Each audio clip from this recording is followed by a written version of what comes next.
ಎಲ್ರಿಗೂ ನಮಸ್ಕಾರ. ನಾವಿದ್ದೀವಿ ನಮ್ಮ ನಾಡು ಅಡಿಕೆ ನಾಡು ಚನ್ನಗಿರಿಲಿ. ಹೌದು, ದಾವಣಗೆರೆ ಜಿಲ್ಲೆ ಚನ್ನಗಿರಿ ತಾಲೂಕು ಚನ್ನಗಿರಿಯ ಹೆಬ್ಲಿಗೆರೆ ಗ್ರಾಮದಲ್ಲಿದ್ದೀವಿ. ನೀವು ನೋಡ್ತಿರ್ಬೋದು, ಚನ್ನಗಿರಿ ಅಂತಂದ್ರೆ ಡ್ರೈಲ್ಯಾಂಡು. ತುಂಬ ಕಡೆ ನೀರಿಲ್ಲ. ತುಂಬ ಜನ ರೈತರು ಈ ಒಂದು ಬೇಸಿಗೆ ಕಾಲದಲ್ಲಿ ತೋಟನ ಉಳಿಸ್ಕೊಳಕ್ಕೆ ತುಂಬ ಪ್ರಯತ್ನ ಪಡ್ತಿರ್ತಾರೆ. ನಿಜವಾಗ್ಲೂ ಅವ್ರ ಪ್ರಯತ್ನಗಳನ್ನ ನೋಡಿದರೆ ಕಣ್ಣಲ್ಲಿ ನೀರು ಬರಲ್ಲ, ರಕ್ತ ಕೂಡ ಬರುತ್ತೆ. ಯಾಕಂತಂದರೆ ಅರ್ಧ ಇಂಚು ನೀರು ಬಿದ್ದರೂ ಕೂಡ ಅದನ್ನು ಎಲ್ಲೂ ಕೂಡ ವ್ಯರ್ಥ ಮಾಡಲ್ಲ. ಒಂದೊಂದು ಹನಿನೂ ಕೂಡ ಅಡಿಕೆ ಗಿಡಕ್ಕೆ ಬಿಟ್ಟು ಮಳೆ ಬರೋವರೆಗೂ ಉಳಿಸ್ಕೊಂತಾರೆ. ಅಂಥ ಒಂದು ನಾಡು, ಅಡಿಕೆ ನಾಡು ನಮ್ಮ ಚನ್ನಗಿರಿ. ತುಂಬ ಬೇಸರ, ಖುಷಿ ಎಲ್ಲದೂ ಕೂಡ ನಡೆಯುತ್ತೆ. ಯಾಕಂತಂದರೆ ಸುಮಾರು ಬೋರ್ವೆಲ್ನ ಹೊಡೆಸಿ ಫೇಲ್ ಮಾಡ್ಕೊಂಡಿದ್ರು.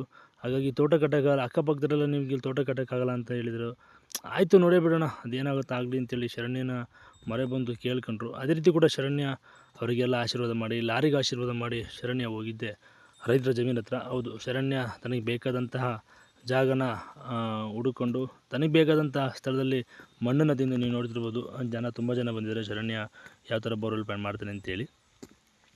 ಹಾಗಾಗಿ ಶರಣ್ಯ ಮಣ್ಣನ್ನು ತಿಂದು ತನ್ನ ಬಲಗಾಲಲ್ಲಿ ಜಾಗನ ಗುರುತು ಮಾಡಿ ಗೋಮೂತ್ರನೂ ಕೂಡ ಹಾಕಿದರು. ಯಾಕಂದರೆ ಅಟ್ ಎ ಟೈಮ್ 3 ಸಲ ಅದೇ ರೀತಿ ಕಾರ್ಯ ನಡೆಯೋದು ಭಾಳ ಕಷ್ಟ. ಅವನಿಗೆ ಯಾವ ಥರ ಮನಸ್ಸಿಚ್ಛೆ ಇರುತ್ತೋ ಆ ಥರ ಮಾಡ್ತಾನೆ. ಹಾಗಾಗಿ ಅಲ್ಲೆಲ್ಲ ಇನ್ನೇನು ಡೆಪ್ತು 600-700 ಅಡಿ ಹೋಗಬೇಕು. ಮಿನಿಮಮ್ ಹೋದರೂ 1000 ಅಡಿ ಕೂಡ ಹೋದರೂ ಇನ್ನೇನು ತಪ್ಪೇನಿಲ್ಲ. 1000 ಅಡಿ ಕೂಡ ಡ್ರಿಲ್ ಆಗ್ಬೋದು ಮೋಸ್ಟ್ಲಿ. ಏಕೆಂದರೆ ಆ ಕಡೆ ಎಲ್ಲ ನಾವು 1420 ಅಡಿವರೆಗೂ ಕೂಡ ನೀರು ತೆಗೆದಿದ್ದೀವಿ. ಹಾಗಾಗಿ ಶರಣ್ಯ ಬಂದು ಬೋರ್ವೆಲ್ ಪ್ಲಾನ್ ಮಾಡಾಯಿತು. ಹಾಗೆ ಲಾರಿನೂ ಕೂಡ ಬಂದಾಯಿತು. ನೀವು ನೋಡ್ತಿರ್ಬೋದು, ಲಾರಿಯೆಲ್ಲ ಈಗೆಲ್ಲ ಲಾರಿದು ಕೂಡ ರೇಟೆಲ್ಲ ಜಾಸ್ತಿ ಆಗಿದೆ. ಈಗ ರೇಟ್ ಜಾಸ್ತಿ ಅಂತೇಳಿ ಬೋರ್ವೆಲ್ ಕೊಡ್ಸೋಕ್ಕೆ ಬಿಡೋದಾಗುತ್ತಾ? ಹಾಗಾಗಿ ರೈತರಿಗೆ ಆಸರೆನೇ ಒಂದು ನೀರಿನ ಅವಶ್ಯಕತೆ. ಹಾಗಾಗಿ ಡ್ರಿಲ್ ಮಾಡಿ ಒಂದು 110 ಅಡಿನ ಕೇಸಿಂಗ್ ಹೋಯಿತು. ನಿಜವಾಗ್ಲೂ 110 ಅಡಿ ಕೇಸಿಂಗ್ ಅಂದರೆ ಅಲ್ಲೇ ದುಡ್ಡು ರೈತರುಗಳಿಗೆ. ಅಲ್ಲೇ ಹೋಗ್ಬಿಡುತ್ತೆ 60-70 ಸಾವಿರ ರೂಪಾಯಿ ದುಡ್ಡಾಗುತ್ತೆ. ಈಗ ದುಡ್ಡಿನ ಮಕ್ಕನೂ ಕೂಡ ನೋಡೋಂಗಿಲ್ಲ. ನೀರು ಇಂಪಾರ್ಟೆಂಟ್. ಏಕೆಂದರೆ ಏನು ಬೇಕಾದ್ರೂ ಕೊಂಡ್ಕೋಬೋದು, ನೀರು ಕೊಂಡ್ಕೊಳಕ್ಕಾಗಲ್ಲ. ಹಾಗಾಗಿ ಶರಣ್ಯ ಕೊಟ್ಟಂಥ ಬೋರ್ವೆಲ್ ಪ್ಯಾಂಟಲ್ಲಿ ಇದು ಫಸ್ಟ್ನೇ ಗ್ಯಾಪು 120 ಅಡಿಗೆ. ಕೊನೆವರೆಗೂ ಕೂಡ ಇದು 360 ಅಡಿ ಸಿಕ್ಕಿದ್ದು ಎರಡನೇ ಗ್ಯಾಪ್. ಇದು 480 ಅಡಿ ಹೋದರೂ ಕೂಡ ನೀರು ಬರಲಿಲ್ಲ.